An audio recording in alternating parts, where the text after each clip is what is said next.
on the beat. Okay, hoes wanna fuck me for the clout tee, but they never can and they pouty. I'm smoking on big gas, got me drowsy, but no longer sleeping in the county. 55 M's in my bank, that's goals. Hating on the cover on the kid, get exposed. Black and white rolls, black and white. What is up, No Job family? I'm out here with the one, the only, Jay Monopoly. Thank you so much for having you come down here to downtown Los Angeles to say what's up to the fam.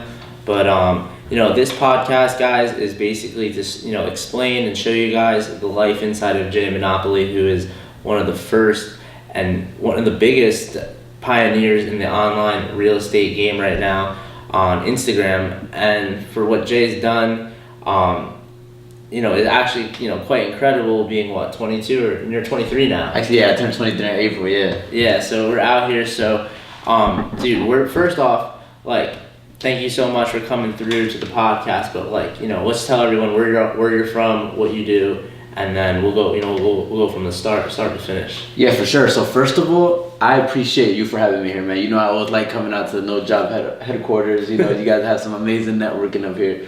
So if you guys ever get the chance to come to the No Job headquarters, you better take it. So just to answer your question though, I was actually born in the Bronx, raised in Queens, moved around a little bit all over. When I was 17, turned 18 years old, joined the military. And then somewhere around there, I started reading books and I knew that real estate was the way. So ever since then, I've kind of tried to dig into every aspect of real estate, Right now, I still have flips going on actively, but I really try to focus on wholesaling right now. I'm trying to systemize everything so that I could just, run it without having to be there. At the end of the day, it's about the freedom, right? Hell yeah, the income automation. Absolutely.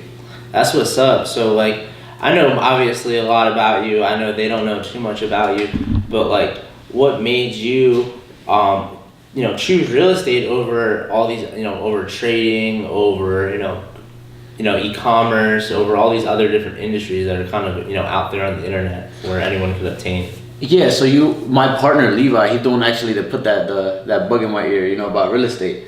And the more I looked into it, the more it just made sense, I'm sure everyone's heard of that statistic that 90% of all millionaires were made that way through real estate, or at least own some real estate or something like that, right?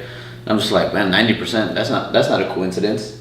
Yeah. And then I really started looking at it, and real estate is just future-proof overall, right? Whether it's 100 years ago or 100 years in the future, people have always and will always need a place to live. It's also recession-proof. Even when the market was down here, people still needed a place to live.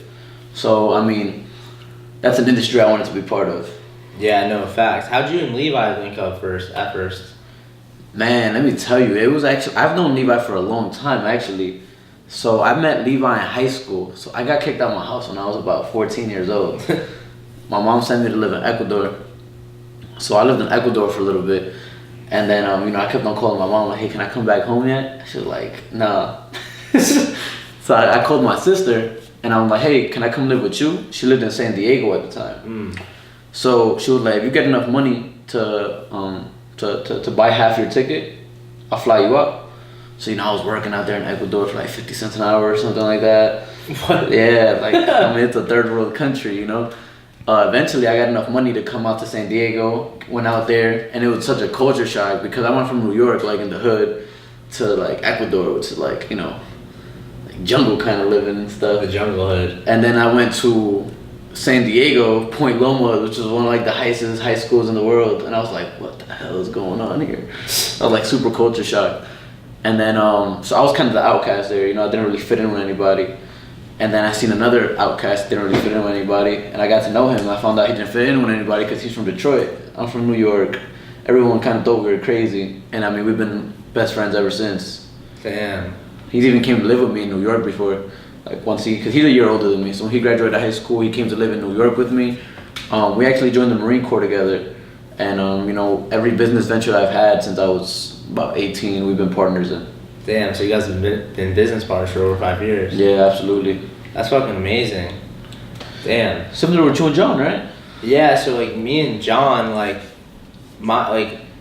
one of like we had like the same like Mike Manna, that was like our same like, mutual friend. It was like one of my best friends in high school, still really good friends with him now. Him and John actually own the house together, but John's their rental, but it was crazy because it was just like the first time me and John ever hung out was like it was like 5 people like bought in on a shore house, and it happened to be like I bought in through like it was just weird because it was like that's how like the first time we got connected, and we didn't like we indirectly knew each other, but directly like we never like did anything together. And that was like the first thing we did. And at the time, it was like, damn, like we rented a shore house. Like I was still in high school, and I was like, yo, that shit was lit. Like we had threw a part. Like it was just like, yeah, it was a little bit much, but like it was kind of like the first time that we chilled. And then I didn't see him for probably 4 years, and then he, 5 years almost. He like went through school, like got his master's. Yeah, that was 2013. This is 2017. Like he got his master's, was working for the the development company, Nice. Managing, commercial real estate assets, just kind of like, already know his story. Yeah. But for you guys who don't know, yeah, he was managing over $100 million worth of commercial real estate assets. He was just living that 9-to-5 life, like wearing the suit, like whatever. And like I picked him up from the bar because Manna actually asked me to like pick them up from the bar. I didn't realize like at the time like we moved to the town over, Johnstown, and like he lived right down the street, and I was like, oh shit, like. And then he asked me what I was doing, and I was just like, yo, this is what we're doing e-commerce. And he's like, oh shit, like this is crazy, like drop shipping, like I'm about it. So then that's how we partnered up. So it was That's crazy. It's crazy how life works sometimes, huh? Yeah, it's like amazing because in a sense it was like I never had like a real, like for you guys, it was like you guys related from like day one. And I think that's something that like we did from day one. Like we related because like, damn, like when I look to my left, I look to my right, I don't want to see too many people out here doing what we're doing, in the sense of just like, yo, it's 3 a.m. right now. I don't even know, maybe earlier, whatever, how you want to look at it. It's just like, I'm not tired, you're not tired. Like we're just out here making the shit happen 24/7, and there's not too many people like doing that. And I feel like that was like why we like related like right off the bat. But just how like you and Levi like related right off the bat, I feel like that's like how relationships like last, like lifelong relationships really like happen, is just like, yo, from day one, like you guys are like we're all on the same page. Like, all right, well, we like for John at the time and me, it was like, all right, like fuck this town, like we need to get the fuck out of here, like we need to make money. And we, for him, he's working a job. I was actually working a sales job at the time, selling solar. Yeah. It was just dust, like who wants to do that? Like, you know what I mean? Like work for someone else, and B, like sell solar. Yeah.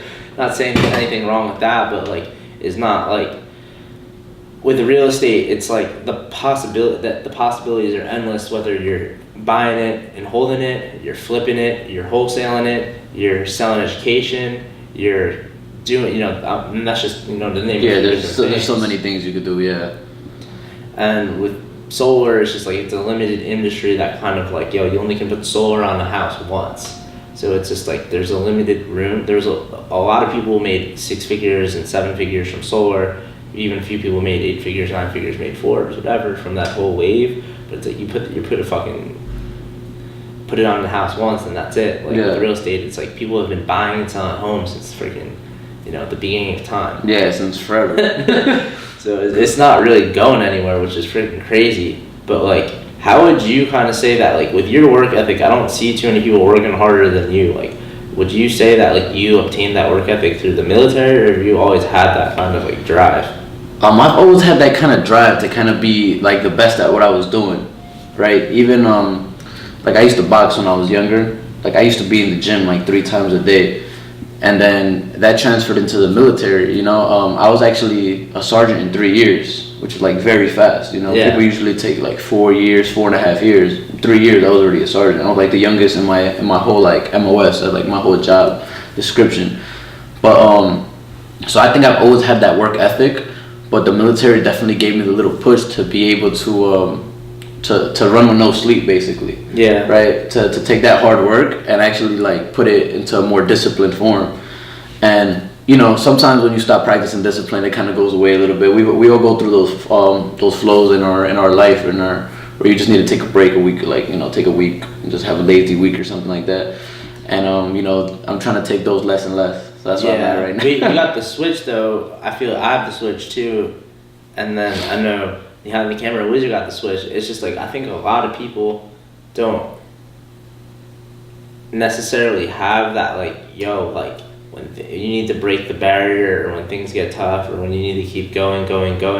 It's just like it doesn't matter if you're tired. It's like you got to be comfortable being uncomfortable, and I notice that with people like now working with people that are at a much higher level. It's just like some people got the juice and other people don't got it, and it's just like what I noticed with you and with Levi, even Itch is like you guys can just fucking get up and go and just keep moving through, and it's just like you don't need the fucking 6 hours to 8 hours like some people do every night for them to operate at a high level. 100%, bro. Once I'm up, like I'm ready. Yeah.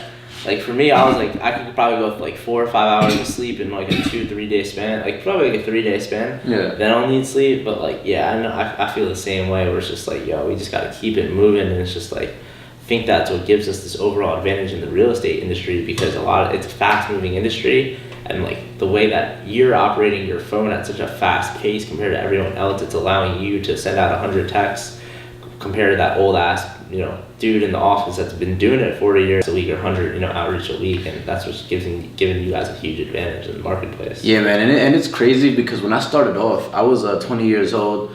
I couldn't grow a beard yet, and I'd go to these networking events in San Diego, and I mean, I don't know if y'all been to San Diego, but San Diego's more of like a retirement town. It's not really like young people out here like in LA. So I would be at these events, and I felt like nobody was taking me serious, Yeah. So once I actually started getting some revenue through the door and started getting these deals, I'd go back to these events, and I realized like, damn, like I'm almost on my way to the top of this room, And then it was crazy because I would look at this room, and like no disrespect to any of them, but I'm just like, they're not gonna be able to keep up with this technology. They didn't understand like a lot of the things that people were talking about. They had no idea what it meant, how to get something online, how people were doing things outside their state. And I'm just like, wow, like 5 years from now, these guys are gonna be blockbusters, Yeah, that's blockbuster. Yeah. That's like the craziest thing that I've been seeing in business, just like establishing credibility at first. Like I had that issue when I was doing network marketing and direct sales with direct sales specifically with Kaku, and then all network marketing companies that I did, the 5 of them that I purchased, that I built in. And it was just like, people just are not like, I think they're like questioning that I was so young in this industry being so serious. Yeah. And then at the same time, like, I don't give a fuck now. Like, I'll tell people I'm 23 and they'll be impressed. Like, but it came to a point where it was just like, yo, people were not like buying it almost in a sense. And it's just like, I've been there too, and I feel you on that. And it's just like, I found out that it doesn't really matter. What matters is like what you're really trying to get out of it, 100%. or what you're trying to give out of it, most importantly. What is up, team No Job and all the no jobbers of the internet? It's your boy No Job Greg, and I'm here at my complex, and I just want to let you guys know that for the first 50 of you that want to work with myself personally and be mentored by me personally, well, guess what? It's available right now, today. The first 50 of you guys, 2.5 years ago, I started making serious money off of my cell phone through cryptocurrencies, e-commerce. It's allowed me to be here in Los Angeles for the past 1.5 years and to live this amazing lifestyle, because I decided that, we're in the information age, and we need the right information to allow us to live our life by design, to build the smart businesses, and to make money work for us instead of us working for money. So it's really up to you. If you want access to my network, if you want to learn how to make money with your cell phone, with cryptocurrencies, e-commerce, real estate, then guess what?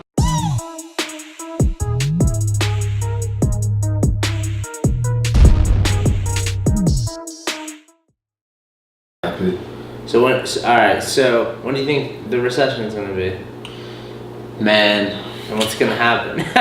Man, when it comes down to it, man, how far can like a rubber band really stretch, right? I think that's what everyone's asking right now. That's what everyone's trying to figure out right now. How far is this rubber band going to stretch? So I think that by 2019, we should be seeing something, and a lot of what people don't understand, that 2008 was kind of one of the first times that like the whole real estate housing market crashed, because of the subprime mortgages or whatever. But before that, I mean, and now real estate is kind of regional. You know, like there's some regions that have never taken a hit. Like you look at San Francisco, they've been on a steady uptrend since like forever. So I think that certain part of the country, the recession already started to creep in. Honestly, you know, houses are sitting on the market longer. Prices aren't selling for what they were selling for about a year ago. So I feel like a lot of parts of the market are already kind of there. You know. Yeah. And once the stock market has a correction, it's gonna be. Yeah, that's all she wrote. Yeah. But on top of that, something that I think is interesting, don't quote me on any of this, but it was a theory that I read online. It says that recessions over time are going to get shorter and shorter due to technology. You know, like think about when the 08 recession happened, it kind of, we still didn't even have 3G speed at the time, you know? People still had flip phones at the time. And that recession, as bad as it was, lasted about 15 to 18 months, you know, which isn't like that long. So they say over time, like recessions are just going to get shorter and shorter because of how fast like business can move nowadays. You know, the market crashes, everyone's already trying to make money on their phones right away. I thought that was an interesting theory. I'd like to see how it plays out. Yeah, I'm pretty curious to see if A, it's going to really affect people, and B, if it does, how wild it's going to get, because I'm always down for a good show. No, 100%. But yeah, it's going to be pretty interesting to see. You know, it's kind of sad because we're still, for us, it doesn't matter. Yeah. But for, you know, the middle class, the lower middle class, the low class, even some people that are making a lot of money now, it's going to flip-flop, which will be a pretty interesting and exciting time to see, because, you know, a lot of big entrepreneurs say that you make your money during the recession if you're a good entrepreneur, because that's when the wealth changes hands. So it'll be you know, what a time to be alive already, but it'll be a good time to take advantage of for sure when we make it to that point. But, you know, moving forward into 2019, what are some of your plans for the summer? And what are you really trying to expand on? I know, but they don't really know. Yeah, so like I said, with my wholesaling thing, I really just I want to move into, I mean, by July, by summertime, I want to have my systems in the markets that I'm in right now, you know, Detroit, Riverside, I'm creeping into Vegas right now. I want to have those systems so set up so like efficiently that I can just go into any market I want with enough marketing dollars. Yeah. You know, so that's one of my biggest goals when it comes to wholesaling. But definitely by the end of this year, I'm gonna have a couple of apartment buildings. You know, nice. I want to have at least 40 doors, and you know, what we do in Detroit, it's pretty possible to get it over there. So yeah, and yeah, you know, have that residual coming in, start building those residuals. Definitely one of my biggest goals right now. It's all about the residuals. It's like if your residuals outweigh your bills, then you're pretty rich. Yeah, there's wealth right there, you know? Yeah, dead ass. It's exciting though. I definitely see that the opportunities are endless at this point now, that I think for you, you're not in the figuring out stage, it's just the scaling stage and kind of implementing. Yeah, implementing, getting, you know, your team from the figured out to scaling stage, and not just in your business, but more in their lives, in the sense of like, yo, like we've already won, like we know what to do, it's working, it's been working, we're not reinventing the wheel, we're not creating something that hasn't been created before. It's just like we just need to duplicate, simplify it, implement it, cash in, cash out, rinse, repeat. Yeah, 100%, bro. You know, that's 100% when it comes to the team part. You know what I'm saying? Because when it comes down to it, the best player doesn't always go to the championships, right? The best team does, because if not, LeBron will win that shit every year. Yeah. The best team. So that's what's most important. You know, everything I do is because I have the team backing me up. Yeah. You know, and whatever I'm lacking out is because I still haven't built my team up to that level. Yeah, definitely. I know with Levi, it's like you guys are both operating at a super high level, the same level, but it's like you guys have it seems like most of, you know, his strengths are what you lack in, and then vice versa, what you're strong in, he's adequate. And it's just like the same thing with me and John. It's just like you guys, it's just like if it's basketball, one of y'all is the point guard and one of y'all is the center. Yeah, 100%. It's just like that's spot on. So it's pretty crazy to see that too. And then I think what I've noticed with like working with so many people recently is just like, yo, like I'm moving 1,000 motherfucking miles an hour, and like, so are you. And then some people, it's like we're all on this path to success, and it's just like I believe we're going to the moon, and it's like I'm already in. I'm buckled up in my like I'm buckled up. I already landed on the moon. Now we're going to Mars. Like, you know what I'm saying? Like, we already got to the moon, and that was getting to LA, like setting up here. And now we're already strapped in back on the fucking spaceship going to Mars. And it's just like some people on our team, it's like they're still at base camp at Earth. It's just like, I know other people, they just got onto the spaceship, and they're getting shuttled right up to the moon. And then some of Levi's like right next to you, going to Mars. You know what I mean? He's up right next to you. So. And that starts with mindset, like you said, right? Like, some people are just like, I think a lot the big thing where people don't think big enough because they don't believe in themselves, They're like, what the hell did I make it onto a rocket? They still thinking about that, and we're already thinking about how we're going to get to the next place, Yeah. It's like they're like, how am I even here? That's what they're thinking about. And I think a big thing is like, we might be on chapter 2, 3, 4, and like these people might still be in the in the prelogue or the chapter 1 of their book, and it's just like we also have to take that into account as well. So I think that's another big thing, like with people's inexperience, us being getting a little bit older, but still being in that young game where it's like, yo, you can get like an 18-year-old to come out, be hungry, work 100 hours a week, and figure you give him the right material, you turn him into a savage by he's 19, 20 years old, but it's still 6, 12, 24 months to getting that person to where you need to go. So it's interesting. I think that's one of the best and coolest things with like building out teams is seeing that, like, we all know now, like, college is a scam, so it's like, like, we don't, like, you can recruit really anyone, like, so it's cool to have that type of, I guess, influence, but at the same time, like, working with these people and getting, everyone has different issues, and it's just like, when your inexperience is, like, the main issue in building a team, like, within that person, it just comes down to, like, getting them a little bit better each and every day, and that's just, like, ultimately, you get them on that right track, and they'll be good. Yeah, leadership is everything, Leadership is everything. Even with like regular 9-to-5 jobs, people say that people don't quit jobs, they quit managers, Yeah. I always heard it's like family doesn't quit on family unless you're cowards. And so you build a family business, you build a family environment, you build a family, culture, people won't leave. It's just like, you've been doing it for so long, in the way that you always envisioned it and doing it. Why would you leave that? Yeah, for sure. So it's exciting, but I think what it comes down to overall for where we're at is just like, keeping our core super, super strong and tight knit, and then ultimately just keep implementing and adding, these different tools and systems, and getting to the automation phase, and with the next wave of, no jobbers and, monopolies, like, it's just making sure that these guys are 100% focused and working 24/7. Like, there's no such thing as like, oh, I'm on, I'm off. It's like, yo, this is a lifestyle. Like, no, for sure. Like, this is just what I do now. Like, I have to operate at this level if I want to live this lifestyle. Yeah, exactly. So 100% agree with that. With that being said, though, I think that's a good way to end the public group. Like, we're gonna go into the VIP group. For you guys who are not a part of the VIP channel and want to get the real nuts and bolts of how to build a 7-figure real estate business, we will be getting into the VIP group.